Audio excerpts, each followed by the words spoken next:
দেখুন কত সুন্দর কিন্তু আওয়াজ হচ্ছে টমেটোর পাঁপড়গুলো। দেখুন একবারে কিন্তু গুঁড়ো হয়ে গেছে। নমস্কার বন্ধুরা, আমি জানি কুকি চ্যানেলে সবাইকে স্বাগত জানিয়ে আবার একটা রেসিপি নিয়ে হাজির হয়েছি। বন্ধুরা, এখন তো টমেটো খুব সস্তায় বিক্রি হচ্ছে, তো কম দামে টমেটো কিনে বছর জুড়ে কিন্তু সংরক্ষণ করে নিতে পারবেন পাঁপড়। তো প্লিজ প্রথম থেকে শেষ পর্যন্ত ভিডিওটি দেখার জন্য অনুরোধ রইল। তো যে সকল বন্ধুরা আমার চ্যানেলে নতুন হয়ে এসেছেন তারা কিন্তু অবশ্যই চ্যানেলটাকে সাবস্ক্রাইব করে আমার পাশে থাকবেন। তো চলুন পুরো ভিডিওটা শুরু করি। মাত্র 3টে টমেটো দিয়ে আমি পাঁপড় তৈরি করে দেখাবো আপনাদের। তো দেখুন আমি এখানে নিয়ে নিয়েছি 3টে টমেটো। তিনটেকে আমি ভালো করে ধুয়ে নিয়েছি। এবার আমি পিস পিস করে কেটে নেব। আর দেখুন এইভাবে আমি পিস পিস করে কেটে নেব সবগুলো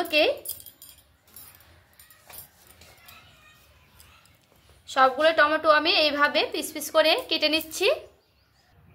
দেখুন বন্ধুরা, এখানে কিন্তু আমার 3টে টমেটো কাটা হয়ে গেছে। এখানে দেখুন আমি 2টোর মতো আলু নিয়েছি। আর আলু দুটোকেও কিন্তু খুব সুন্দর করে ওপরে খোসাটা ছাড়িয়ে ধুয়ে নিয়েছি। আর আমি এগুলোকে পিস পিস করে কেটে নেব। তো দেখুন এটা আলুটার কিন্তু কোনো মাপ নাই, একটু মিহি করে কাটলে হবে, একটু মোটা করেও কিন্তু কাটলে হবে। আমি এই সাইজ করে সবগুলো কিন্তু আলু কেটে নেব। আর এখানে দেখুন 2টো আমি আলু কেটে নিয়েছি। আর খুব সুন্দর করে কিন্তু 2 থেকে 3 বার জল দিয়ে কিন্তু আমি এটাকে ধুয়ে নেব। আর দেখুন বন্ধুরা, এখানে আমি একটা নিয়ে নিয়েছি মিক্সিং জার। আর এখানে সেই আলু আর টমেটোটাকে আমি ভালো করে কিন্তু ধুয়ে কেটে নিয়েছি। এবার আমি একসঙ্গে মিক্সিং জারে দিয়ে দিচ্ছি আলুগুলো আর সেই টমেটোগুলো।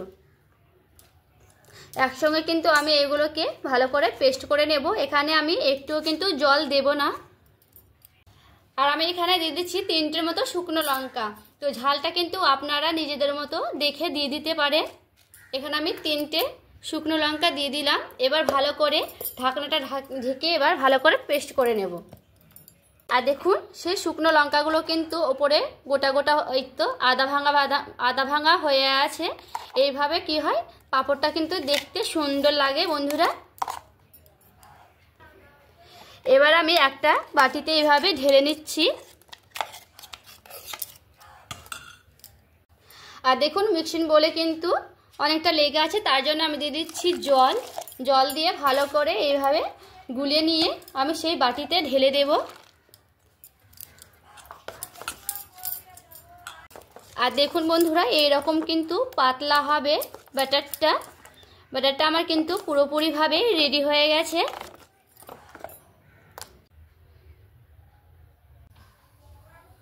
তো দেখুন বন্ধুরা, গ্যাসটা আমি অন করে নিয়েছি। এবার আমি একটা ফ্রাই প্যান চাপিয়ে নিয়েছি।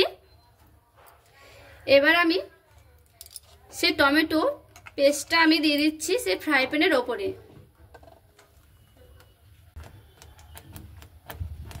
তো দেখুন বন্ধুরা, ফুটতে লেগেছে সে টমেটো আলু পেস্টটা। আর এইভাবে আমি অনবরত কিন্তু নাড়তে থাকবো। দেখুন এইভাবে কিন্তু অনবরত নাড়তে থাকতে হবে। আর এইভাবে দেখবেন চারিদিকে কিন্তু এইভাবে ফুটতে লাগবে। এখানে আমি দিয়ে দিচ্ছি স্বাদ মতো লবণ। লবণটা কিন্তু নিজেদের মতো দিয়ে দিতে হবে, যেহেতু পাঁপড়ে কিন্তু লবণ কম লাগে। এবার লবণটা দিয়ে এইভাবে হালকা করে নাড়তে থাকবো। এবার আমি দিয়ে দিচ্ছি এখানে আছে জোয়ানটা আমি ওপর থেকে দিয়ে দিচ্ছি। কালো জিরেটা দিলে দেখতে কিন্তু খুব সুন্দর লাগে সেই পাঁপড়টা, আর খেতেও কিন্তু খুব সুন্দর লাগে। অল্প একটু দিয়ে দেবো সাদা জিরে।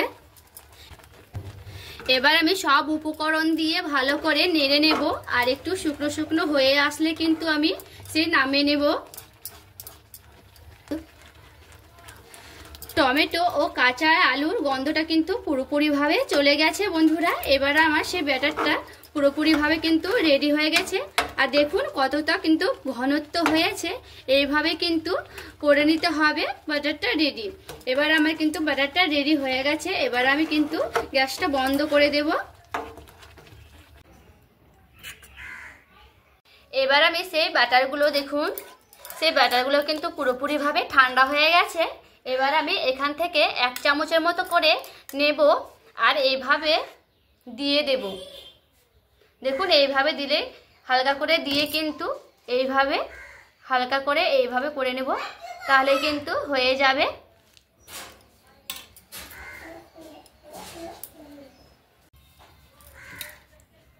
এইভাবে কিন্তু আমি সবগুলোকেই করে নিচ্ছি। দেখুন সাইজটা কিন্তু আপনাদের নিজেদের মতো করে নেবেন, ছোট বড় যেমন পছন্দ হবে তেমন করে কিন্তু করে নেবেন। আমি এইভাবে সবগুলোকেই করে নেব।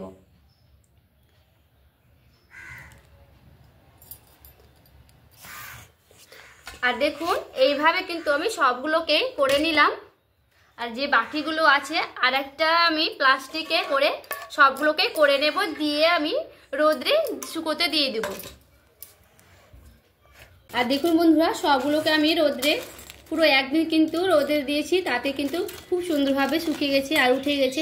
দেখুন কত সুন্দর লাগছে পাঁপড়গুলো দেখতে কিন্তু খুব সুন্দর হয়েছে আর খুব সুন্দর কিন্তু শুকিয়ে গেছে। দেখুন বন্ধুরা আমি এখানে অর্ধেকটা আমি এই কৌটোতে ভরে রেখেছি, মানে পরে খাওয়ার জন্যে, আর বাকিগুলো চলুন ভেজে দেখাচ্ছি। এখানে আমি কড়াইটা চাপিয়ে নিয়েছি আর এখানে আমি সাদা তেল দিয়ে দিচ্ছি পাঁপড়গুলো ভাজার জন্য। তেলটা কিন্তু খুব সুন্দর গরম হয়ে গেছে আর এটা কিন্তু হালকা তেলেই দিতে হবে বন্ধুরা। দেখুন দেখুন কত বড় বড় হচ্ছে।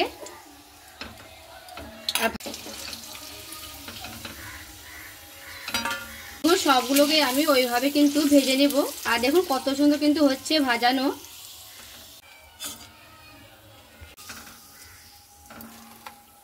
দেখুন বন্ধুরা টমেটো আলুর পাঁপড়গুলো কত সুন্দর লাগছে দেখতে। আর দেখুন সবগুলোই কিন্তু দারুণ হয়েছে ভাজানো। দেখুন একবার দেখুন কত সুন্দর কিন্তু আওয়াজ হচ্ছে। দেখুন কত সুন্দর কিন্তু আওয়াজ হচ্ছে টমেটোর পাঁপড়গুলো। দেখুন একবারে কিন্তু গুঁড়ো হয়ে গেছে। আর দেখুন পাঁপড়গুলো কিন্তু খুব সুন্দর ভাজানো হয়েছে। দেখুন দু পিঠে দেখতে খুব ভালো লাগছে।